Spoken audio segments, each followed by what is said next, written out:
విశ్వవిద్యాలయాలు భారతదేశంలో మొదటి నుంచి కూడా అత్యున్నత స్థాయిలో విద్యా ప్రమాణాలను పాటిస్తూ ఇవాళ ప్రపంచంలో మన పిల్లలు ఎక్కడున్నా కూడా పోటీ పడగలుగుతున్నారు అంటే దానికి కారణం వారికి అక్కడ లభించిన శిక్షణ, వారికి అందిన విజ్ఞానం, వారికి ఆనాటి నుంచి ఆ విశ్వవిద్యాలయాల్లో మరి రీసెర్చ్, డెవలప్మెంటు, పరిశోధన కార్యక్రమాలు ఏదైతే జరుగుతాయో వాటి నుంచి వచ్చిన ఫలాలు.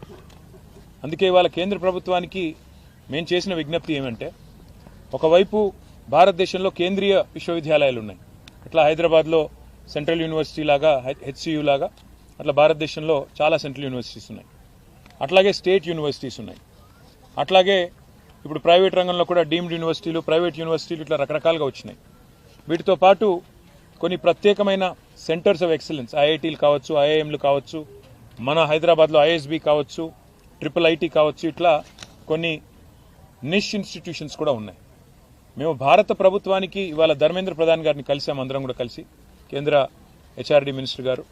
వారికి ఏం విజ్ఞప్తి చేశామంటే, ఈ యూజీసీ మార్చే ప్రయత్నం ఏదైతే చేస్తున్నదో నిబంధనలు, అందులో మొట్టమొదటిది మాకు అభ్యంతరకరమైనది ఏమి అంటే, భవిష్యత్తులో రాష్ట్రాల యొక్క హక్కులను హరిస్తూ ప్రజాస్వామిక అదేవిధంగా సమాఖ్య స్ఫూర్తికి విరుద్ధంగా అన్ని విశ్వవిద్యాలయాల్లో కూడా, రాష్ట్ర విశ్వవిద్యాలయాల్లో కూడా, స్టేట్ యూనివర్సిటీస్లో కూడా సెర్చ్ కమిటీలకు, వైస్ ఛాన్సలర్ నియామకానికి సంబంధించి సెర్చ్ కమిటీలకు రాష్ట్ర గవర్నర్ గారికే బాధ్యత పెడుతూ ఒక నిర్ణయం తీసుకుంటున్నారు. ఇది ఎంతమాత్రం కరెక్ట్ కాదు. ఎందుకంటే ఇది సమాఖ్య స్ఫూర్తికి వ్యతిరేకం, ఫెడరల్ స్పిరిట్కి వ్యతిరేకం, అటానమీకి, ఇన్స్టిట్యూషనల్ అటానమీకి కూడా ఇది వ్యతిరేకం అని చెప్పి వారికి చాలా వివరంగా, దాదాపు అర్ధగంట సేపు వారితో మీటింగ్ జరిగింది. చాలా వివరంగా మేము వినోద్ కుమార్ గారు, సబితా గారి నేతృత్వంలో మా పార్టీ ఆఫీస్లో చాలామంది అకాడమిషియన్స్తో, చాలామంది విద్యార్థి సంఘాల నాయకులతో ఏదైతే సమావేశం జరిగిందో ఆ విషయాలన్నీ కూడా సావధానంగా వారికి వివరించి చెప్పాం. అట్లాగే వైస్ ఛాన్సలర్ల ఎంపిక విషయంలో కూడా పారదర్శకత పాటిస్తూ నిష్ణాతులైన వారికి అవకాశాలు ఇవ్వాలి అని వారు కూడా సూచించారు. మేము కూడా ఏకీభవించాం. ఖచ్చితంగా నిష్ణాతులే ఉండాలి, ఖచ్చితంగా అకాడమిషియన్సే ఉండాలి. అట్లా ఉంటేనే పిల్లలకు కూడా భవిష్యత్తు ఉంటుంది, దేశానికి కూడా భవిష్యత్తు ఉంటుందని చెప్పి కూడా వారికి కూడా చెప్పినాం. కానీ ఈ విషయంలో కేంద్రం పూర్తిగా కంట్రోల్ తీసుకోవడం గవర్నర్ల ద్వారా మంచిది కాదు. సమాఖ్య స్ఫూర్తికి మాత్రం ఇది వ్యతిరేకం. This is against federal spirit అని చెప్పి కూడా వారికి గట్టిగా, ఖండితంగా చెప్పడం జరిగింది. అట్లాగే రాష్ట్రంలో కాదు, దేశం మొత్తంలో అన్ని విశ్వవిద్యాలయాల్లో కూడా దళిత, గిరిజన, బలహీన వర్గాల బీసీ స్టూడెంట్స్, స్కాలర్స్ కావచ్చు, పోస్ట్ గ్రాడ్యుయేట్ స్టూడెంట్స్ కావచ్చు, పిహెచ్డి స్కాలర్స్ కావచ్చు, ఇంకా మిగతా పిల్లలు కావచ్చు, ఇవాళ పెడుతున్న ఒక నిబంధన వల్ల వారికి తీవ్రమైన అన్యాయం జరిగే అవకాశం ఉందని చెప్పి కూడా మేము వివరించి చెప్పాం. ఒక క్లాజ్ తీసుకొస్తా ఉన్నారు, no suitable candidate found, NSF అని ఒకటి తీసుకొస్తా ఉన్నారు.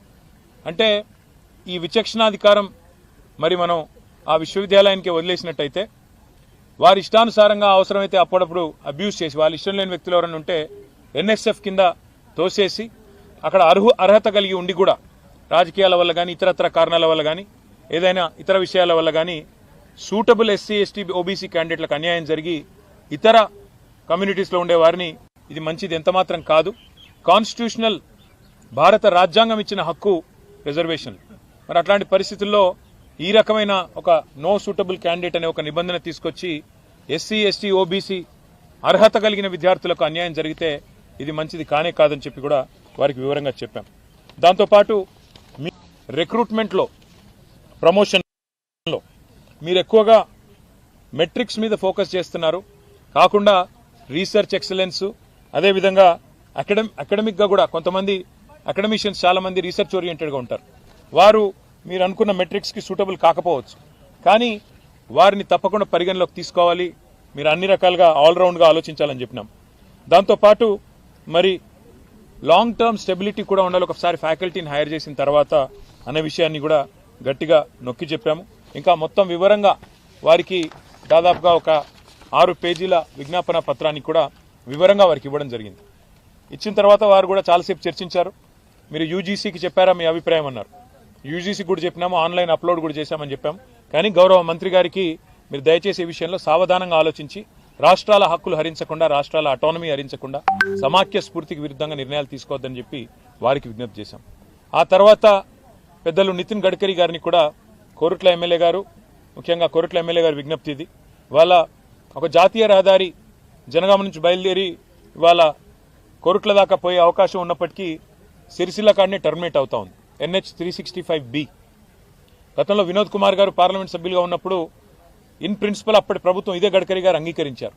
మరి ఇప్పుడు సిరిసిల్ల నుంచి కోరుట్ల దాకా పొడిగించినట్టయితే మార్గమధ్యంలో వేములవాడ ఉంది, జగిత్యాలలో కొండగట్ట ఆలయం ఉంది, పక్కనే ధరంపూర్లో లక్ష్మీనరసింహస్వామి ఆలయం ఉంది.